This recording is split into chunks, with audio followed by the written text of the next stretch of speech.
was White Lining from Crow Black Chicken, one of the most exciting blues rock bands around at the moment. Welcome to the studio, Christy Ohanlon. Oh, thanks very much, Sheena. Lovely to be here. Great to see you. Thank you. I just met you on the stairs, literally, for the first time since you were on your tour in America. That's right, yeah. Yeah, and since the shop closed as well, so we could be nattering forever, I suppose. Yeah. So it's great to see you indeed. Tell me, first of all, how did you feel you got on in America? Oh, we got on grand, you know. I wasn't really prepared for America, and America wasn't really prepared for me. It was okay, like, you know, I never had any aspirations to go to America, and I'm 44 years of age now, which isn't really very old, but you'd think I'd have managed to get over there at some stage. And I hadn't really wanted to go there, but we got invited to go there by a fella called Ray Wiley Hubbard, so we went, and we recorded a track with him, and we toured around a bit, and it was very good. And also all my preconceptions about America, all my negative preconceptions were put to rest. Yeah, very good. All your negative preconceptions. Not all of them, probably. Some of them anyway. But you enjoyed it immensely. I did, yeah. It was brilliant, yeah. Did it take you all your 44 years to get that rasping, lovely voice that you have there? No, I had that since birth. He's born. He's born with that. He was born, with the gritty voice. Yeah, we're a household of shouters up for us, you know? So you end up sounding like that. Then I don't actually think I sound rasping at all. Right. Yeah. The rest Cool of voice. you hear my sister. It's sonorous, is what I'd call it there now. Is it? Yeah, Would you? Yeah. I don't know. Your sister's voice be sonorous? Yeah. Sounds like Ronnie Drew. Right. Yeah, she doesn't actually. She doesn't. She's lovely. Family assassination in 10 minutes. She's in Dublin, she won't hear. Oh, Christy, tell me about yourself, really, because it's very interesting, the fact that I think you're doing it all right at the moment. You've done about every gig going. I mean, you've really clocked up the gigs over the last few years. You're only together, is it about 4 years you're together? Yeah, we're together since 2008 actually, but in the incarnation that's Crow Black Chicken, we're together since 2009. Yeah. Before that, we were all clean cut kids, and we played in a 4-piece band, and we played around Cork mostly, and then we had a row then with the guitarist in the band. I was the singer in the band. Yeah. And he threw himself out. Yeah. And we started writing our own songs then. And we felt that was much more rewarding than the whole kind of cover band thing. So when you were grafting, as you were developing as a musician, did you do any of the wedding band circuit or anything like that? Or how did you get in? No. You were telling me that you started quite late, did you? Yeah, I used to play the guitar when I was young fella, kind of a bit, and then lost interest. And then I used to play the acoustic guitar around the house. Yeah. Bother the children and so on, you know. Yeah. And take it out, dust it off, you know, every 6 months and all that sort of thing, and try and remember all the tunes you learned. But I didn't start kind of really getting into it until this band thing. The guitars left and we had no guitarist, so I said, sure, I'll play the guitar. And they were all humming and hawing saying, maybe we'll get a keyboard player. I don't know, it was such a good idea. And then I said, sure, I'll get all the stuff. And I went into your shop and I bought an amp. Is that literally when you started to play? Yeah. When you bought the Gens Yeah, Benz, sure, I didn't know what I was looking Diablo. at. I thought, look that in the window there, Sharon, I said to my wife. That looks like a fine, sturdy looking amp there. That's amazing. And it's got tubes in it. Somebody told me the tubes so are... it must be good. Somebody told me the tubes are good. Yeah. So I went in and I bought it. And it had nice blue, shiny lights in it. And So that did it for you. It's a class amp though, in fairness. It's class, but I was very lucky with it really, because I've played loads of amps now since, and in the end of the day, it's been a lot better than a lot of them, you know. Yeah. So that, ladies and gentlemen, is the technical details and how you go about choosing an amp if you're working in a music shop. Shiny blue lights and so on. Shiny blue lights, and I thought you could look at that now. You could throw that down a flight of stairs, and it would still be in one piece. Yeah, it's like an engine, in fairness, isn't it? Yeah. But and what guitars are you playing? You go through the SGs and the Les Paul standards, I suppose, and all that kind of thing. No, I didn't. I was looking on the old intranet one day, and my dad was looking at it over my shoulder, and he said, "Do you like that Telecaster there?" And I said, "I do. That's lovely now." And it was a kind of an orange-looking thing. So he bought me this Telecaster for Christmas, which I thought was hilarious. And then after that, then I was playing that, and I wore that one out a bit. And and then I saw another guitar inside your shop. I saw a Strat inside your shop, and I really liked that. So my wife bought me that guitar then. Yeah, she's very good. Yeah. And then I was on the prowl for ages then for an acoustic guitar, like for ages and ages, and I couldn't find anything, and I bought that Blue Ridge there in your shop as well. Oh yeah, you bought very it good. yourself. Yeah, You had to buy that yourself. I did, yeah. And then I play a thing called Sonics 80, Sonics 180 Deluxe, which is it was one of these kind of cheap rock guitar things that Gibson did back in the 80s. Yeah, I used it for a slide guitar. I think it sounds really good. Oh yeah, I know the one. I think from one of your videos. Yeah. And I have a Les Paul Jr. that I like as well. Yeah, they're lovely. Yeah, I lovely do tone like from them. them. Yeah. So I think that's it now. I can't think of any And more. are you using much effects as well? Loads of effects. I thought you would be to cover up all my bad guitar. Yeah. Go yeah, that too. Yeah. And so you, as I said, you've been doing an awful lot of gigging. In fairness, that you do, you're very enthusiastic, and you played twice in the shop. The first time was upstairs, and I remember distinctly, like you see all these people about their business just tearing past the shop, and next thing stopping and coming in, and you were superb. And then also downstairs in the basement, that was a class gig as well. Yeah, the basement was really lovely. It was set up all so nice and everything. Yeah. And somebody told us that it had been that the stage that was there, the concert was a stage in a previous life. Yeah, dancing and everything. Yeah. And somebody told me that Weather Report played there and all this kind of thing. Really? Yeah. There was loads of like famous bands played on that stage. I know, it was incredible, really. I mean, you could almost feel it in the place, couldn't you, when you go into the shop? Like, there's something about it. Yeah. But will you play a song for us? I will. If you don't mind, I will, please. yeah. Thanks. I'll play a song. Even though I'm not used to being on my own. Let's take that off there. Yeah, it's easier to take them off.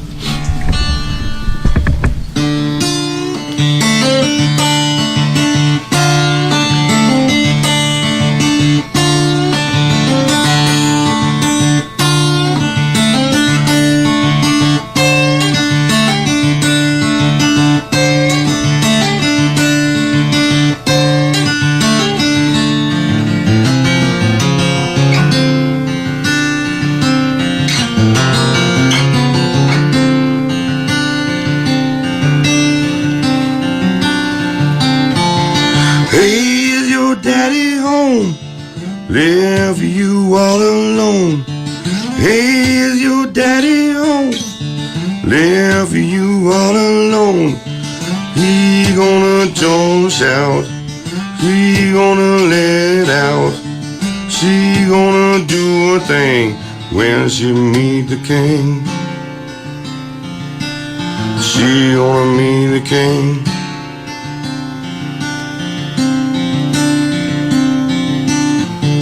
Hey, if you got it bad, worse than you ever had.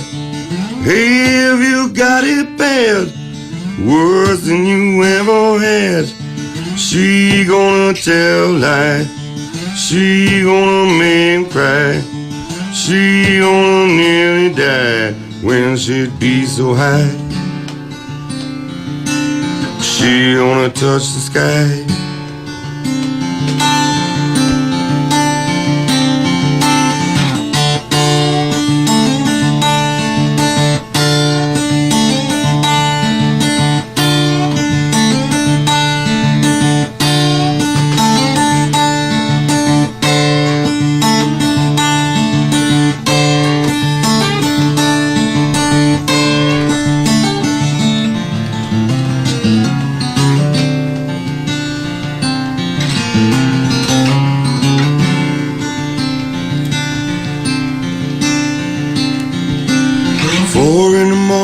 Feel alright. Little brown bottom made me feel so tired.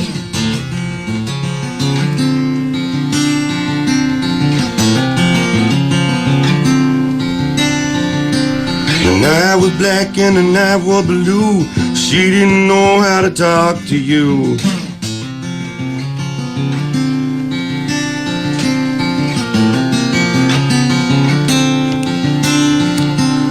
See the girl with a red dress on. She can shake it all night long.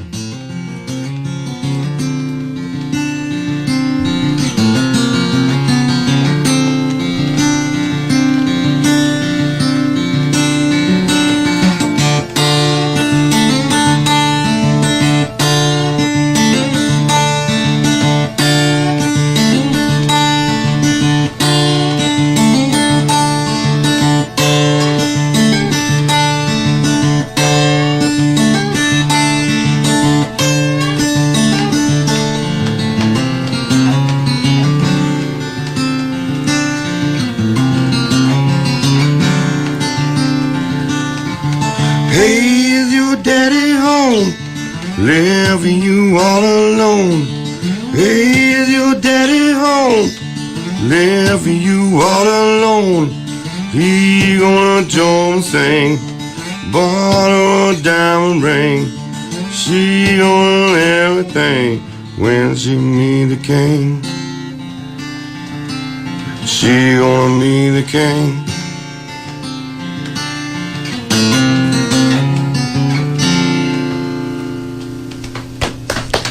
Brilliant, Christy. That's lovely. Great tone. Absolutely excellent. A few weeks ago I played, I think it was Murmuration, and with Lagrange from ZZ Top. And I just thought the two together, the impact was brilliant, and that's why I say world class. Do you like being compared to ZZ Top? Is that okay with the three red beards and so on? Yeah, I don't hate it, to be honest with you. I mean, the beard thing, fair enough, you know. So any old smelly bum on the side of the street could be probably saying, oh look, that guy's like ZZ Top lying in his own vomit or whatever in the gutter. But I realise like that it's a sort of the same genre, and it's a compliment, really, Oh, absolutely, I'm a big fan of them, Yeah. But even the way you play that music there now, it's difficult to make it sound that it's so easy and that it doesn't take much effort. Yet it takes a lot of effort to do it. But when you hear it being sung, that's what it sounds like. That it's just so easy to sing, effortless, like. So that's a nice thing. It's a cool thing to be able to do. Yeah, it's natural to you, really, Christy, isn't it? In fairness. Christy, what I was going to say there, are you working, have you a day job as well? No. Like, are you doing this full time? No, I gave up. I gave up my day job. That's brilliant. And same with Stephen and Jev, yeah? Yeah, they're all also layabouts. Yeah.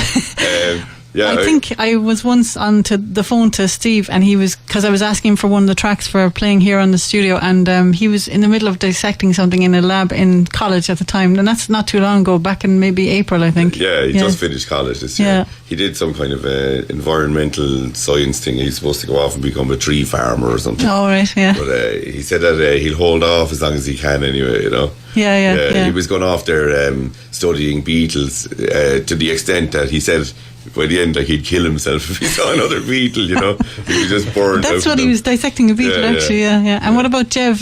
They're both from Tipperary, are they? They're both from Clonmel. Yeah, but we can claim Cork Crow Black Chicken because of the Cork element of it. Oh, they get very bad over that altogether, When we're in America, they say first of all they ask you from Dublin, because everybody in Ireland is from Dublin, and then they say, oh, you're from Cork, and the boys go insane, Yeah. So you they say 2/3 of the band are from Tipperary. I know, but you're doing very well, in fairness. Electric Soup, is it? The album got huge raves, a lot of rave about the album, but you're working on a second album, are you? We are, and it's interesting because the first album we recorded first of all kind of all over the place. Yeah. We went to Tipperary to do the drums, and then we were going down to this guy in Limerick to do all the guitars. Yeah. And we had a lot of the album recorded, and we listened to it in somebody's car one night and thought, we can't really put this out because we won't be able to play it, first of all, and it doesn't even sound like us, It was like Tin Lizzy or something, It was all this like kind of contrapuntal guitar parts and all. We lost our minds. Yeah. That's what happened. Contrapuntal guitar parts. There's no wonder you lost your mind. Yeah, we lost our minds. And so then we said, what do we do? We can't do it any other way. We'll just play it live. And we met this guy called Philip McGee. Yeah. And he's like a producer, recorder fella, whatever, the mixer, I don't know what you call him. What do they call him? Engineer. That's the word that I was grasping for in the dark. And he said he'd look after us anyway. And he's, funnily enough, he's, your man, John Creedon. It's his nephew, actually. Oh, right. It just happens to by an accident, sort of. And he recorded us in this old house. It was kind of like a barn in the Nire Valley. Yeah. And we did all our recording there then. It was very good. It was like a converted cowshed that some friends of ours owned. They moved back to America, and we recorded the album there live. Yeah. So we just did the songs like about 12 times over and over, and then took the best track. I think it's absolutely class, Which was probably, in the end, like I'd been known better, probably wasn't the best way to record something, because you can't, what you have is what you're stuck with, really. The end product, you can't kind of control mix it. One sound or everything's bleeding into everything else. Yeah. So it was a very kind of ill-advised way to do it in one respect, but in the other way then, it's live, you know. Yeah. So I think it was absolutely brilliant, and it's got that rawness, you know, that it appeals to me big time for the type of music that you're doing. You know, I think you've got a great sound, I really do, and I think it gets everybody going, whether you're into this style of music or not. People will appreciate the energy that's behind you, like, you know. Yeah. You're fantastic, in fairness to you. But what I really love about you is the fact that I think you have a bottle of cider now, have you? I do. Yeah. I saw this on Facebook, Crow Black Chicken Cider, and you went way up in my estimation then as well. Because the only drink I drink is cider, in actual fact, yeah. Well, I actually, couldn't believe it. Funny you say that now, but I actually have some cider in the van. I'll give it to you after. And do you not drink, Christy? I don't know. I gave it up years ago when I was about 20. Yeah. Yeah. That's good, I suppose, if you're on the circuit, you know, you're going to be constantly... I wasn't really thinking about being on the circuit, I'll be honest. No, but you know what I mean, like, because for musicians it's quite hard. They're living by night, you know, kind of thing, in all the bars and around the country, and you get carried away in that momentum. You do. There's no doubt about it. Yeah. As a musician, I tell you, well, like playing in these kind of places, because that's basically, look, at the end of the day, the kind of music we play, we're like drink salesmen, you know. Yeah. We're getting them in and we're getting them all hopped up, supposedly, and they're all going to buy loads of drinks and have a great night. I mean, you won't get gigs if you don't do that. Like, if you're not going to be a good drink salesman and all the rest of it, then really they don't want you. The people that are going to be paying your wages in the end of the day don't want you. It would be lovely now to be the type of band that we could book out lovely concert halls and people would just come to see us for the sake of coming to see us. Yeah. But I don't know if is it going to be there yet, you know. Well, I saw another video of you doing something where Steve is playing the double bass and you're playing acoustic, and Jev is there as well with the drums, but a set. And I was thinking, in fact, you are a bit more versatile than you'd imagine that you would have been, you know. Yeah. So I'd say the sky's the limit, really. I mean, that's actually an important thing that I was going to ask you. With everything you're doing, I think you've proved yourselves on every level, but how do you keep the momentum going and how to build your success? Because you played in Glastonbury and that was fantastic. You won the Battle of the Bands, which led to that, and your album has been doing very well, and now you're another album coming out, and everywhere you play you go down a bomb, like, really. So what happens? How do you get out there further, or do you want to reach world domination and so on? Yeah. Oh, we do. Yeah. You know, not to be shy about it or anything. Yeah. Good man. Yeah. Like I'll be honest with you, we do want to have world domination and all that. Everybody, there's not many people that would do something not to be successful at it, really. I agree, but you know, the level, some people might not sabotage themselves, but they might start to pull back a little bit when they become so successful that now they're accessible to everybody. They may kind of retreat a little bit, but I think you seem to have a lovely relationship between the three of you, and you seem to be a lovely little crew, like, that are going to work together. So hopefully that, you know, it'll just keep leading to success after success without it ever, that you grow with the level of success as you go. Do you know what I mean? Yeah. You know, like, it won't go to our heads, like, and all that. No, I wouldn't think that anyway. No, I imagine, like, if I was doing this when I was 20 years younger, I'd be a different person. Yeah. Completely. And if people were telling me, "Geez, you're marvellous," I'd be believing them. You know. Yeah. Now I think, so what? Like, you know, it's grand. You know, I'm doing it for the sake of doing it. I'm doing it for myself, really. You know. And I also think that if you have any aspirations to do anything, you should just go and do it, because in the end of the day, you may run out of time, you know. And I think that true for you. I think that's a thing as well, that you could inspire so many people, because often in the shop, so many people used to come in and they're kind of sheepishly coming up to an instrument, and you ask them, "What's the story? Do you want to try something?" They're saying, "I always wanted to play an instrument, but I think it's too late now." And I used to encourage, go for it. You know, it doesn't matter where your level stops. Like, just keep going for it. You know. Yeah, I do feel though we now live in a world where people want the instant everything. We were just talking about this earlier. And they'd much prefer to be the greatest guitar player on Guitar Hero than on the actual real ordinary guitar. But the ordinary guitar hurts your fingers when you're learning it, and the tips of your fingers, so you don't really want that either. Can I avoid that and just give me the guitar that I can play and sound good straight away, instantly? Instantly. Well, I think, Eddie you know, Van Halen. Do you know the young people who play? Do you teach Jack guitar? No, Christy, no? Jack teaches himself guitar because he Jack has no tolerance. Jack is my son. Young fella, He's marvellous. He teaches himself. He teaches himself the guitar man. because he couldn't be putting up with me telling him what to do. And Jack wants to be a drummer, actually. Does he? Yeah, he's like... So he's Jeb's best friend kind of thing. He like, is really like a little... That's lovely, isn't it? Little prodigy, Do you bring him to some of the gigs in the festivals? Yeah, I do. Yeah. And he loves, helping us out, setting up all the gear and doing all that stuff. And he also... He's getting to know the ropes. No, Jack is funny. Jack like sells the merch and everything. And, he takes all these things. Brilliant. Fair play to him. Yeah. So, listen, I think what I was going to say there is that young fellas today getting to play an instrument, even though they have all this in computer games and so on, the commitment is greater. So, if you think about it, there are so many things going on all the time. So if they take themselves away from these things and go off and actually sit down and put the time into playing an instrument, the chances of them being successful is even greater, I think, now. Do you know what I mean? Because when we were younger, when we didn't have all these distractions, it was easier to go off to your room and play an instrument. I was only talking to Paul Seymour about it recently, and he was just saying his own young fella now is doing very well in the bass, and he loves seeing that, because in the old days, it wasn't that too long ago, but when he was young, that he'd was bored and there was nothing to do and there was nothing on telly and no computer games, so he just went off and played something.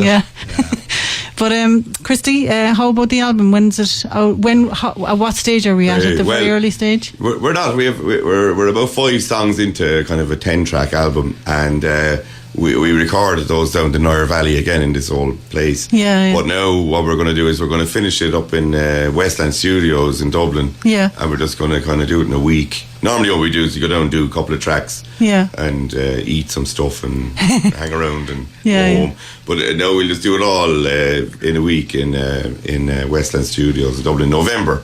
And it'll be all done then, and we'll be finished, and we can have something new to purvey. Because it's quite a while now since we did have something out, So will that be just in time for the Christmas market? No, I won't. No. It should be sometime. There's no point doing it as practical as that. No. Take it easy, do your own time. Like, don't be under any pressure. No, it'll be out then probably. It might be out in March. It might be out in April, something like that. Usually what you find is you pick a date for it to be out, and it'll, without a doubt, something will go wrong, and that it'll take another month. Of course, It's somebody will throw the old spanner in the works somewhere along the line, It's like building a house and waiting for the plaster. That's what I was about to refer to. Any estimate is going to have to get further stretched, so you have a few gigs coming up in Charlie's and that, have you? Yeah, we always like playing in Charlie's. Everybody loves you in there. They do. We love everybody in there. Charlie's is a funny old place. I said to Sheena before, I said to you before, that like when I live near Fermoy now, and I would only come up to Cork the odd time, and when I come up, it's like as if there's 10 people living in Cork, and they all either work in Crowleys or in Charlie's. It's the strangest thing. Like, you arrive over to Charlie's there, and you know everyone. That's a huge compliment, Christy, in fairness. But okay, would you like to play another track for us before I just say thank you very much for coming in to see us? You're welcome to stay with us here and chatting with us or whatever, but if you'd like to play another song, would you? I will. I'll play another song. Okay, good man. About the first song that you played. What was that? The name of it? Oh, that's called Little Pats. Is the name of that song? Oh yeah. The name. And that's your own, is it? Yeah, it is. Cool. Yeah. Like it. Yeah, we do a kind of a more electric version of it for the new record coming out. And we played live like that as well. So it's very weird for me now to play on my own. You miss the boys, I'm missing the I know, boys. I would love if they were here too, because they just lift the place, but sure, how bad, you're lovely too, Christine. Thank you, fairness. thanks very much. They take up too much room.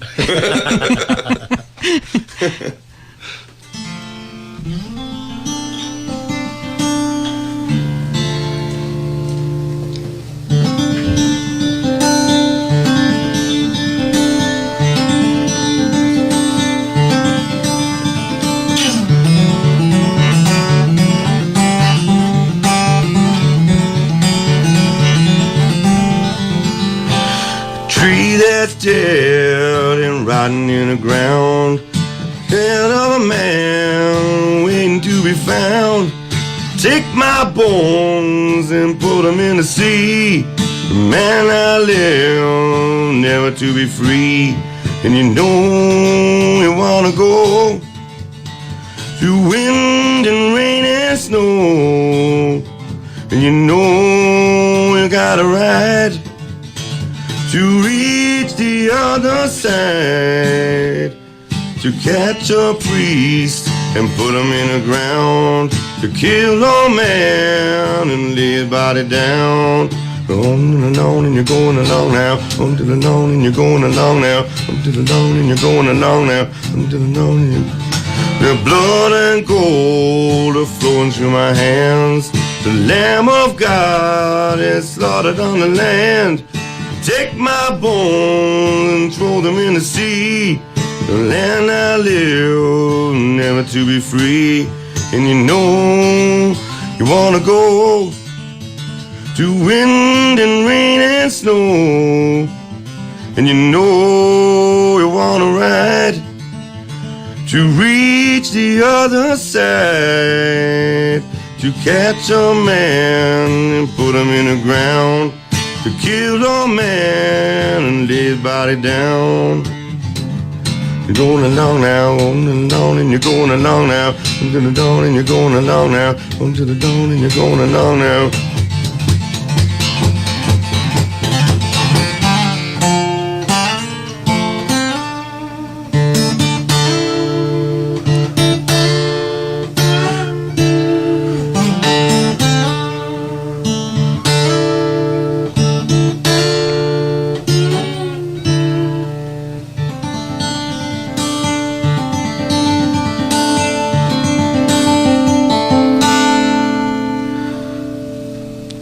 Brilliant. What's that called? Oh, that's called Priest Hunter. Oh, very good. Yeah.